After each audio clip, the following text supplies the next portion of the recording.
امام علی نقی علیہ السلام اور سال کے 4 اہم روزے کے امام اسحاق بن عبداللہ علوی عریضی حضرت امام علی نقی علیہ السلام کی خدمت میں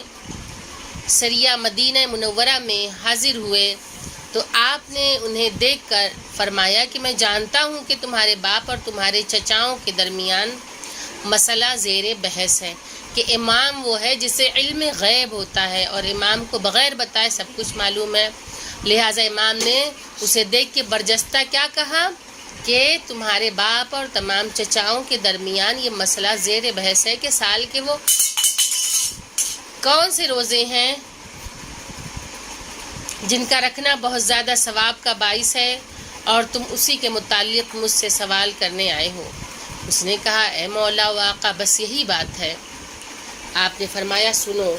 وہ 4 روزے جن کے رکھنے کی بہت زیادہ تاکید کی گئی ہے وہ 4 روزے ہیں کہ یوم ولادت باسعادت حضرت رسول خدا صلی اللہ علیہ وآلہ وسلم کے 17 ربیع الاول، اور یوم بعثت و معراج 27 رجب المرجب، اور تیسرا ہے یوم دحو الارض یعنی جس دن کعبے کے نیچے سے زمین بچھائی گئی 25 ذی القعدہ، اور چوتھا ہے یوم عید غدیر یعنی جس دن رسول خدا صلی اللہ علیہ وآلہ وسلم نے بحکم خدا حضرت علی علیہ السلام کو اپنا جانشین ہونے کا اعلان کیا، اور وہ ہے 18 ذی الحج۔ یہ 4 روزے ایسے ہیں کہ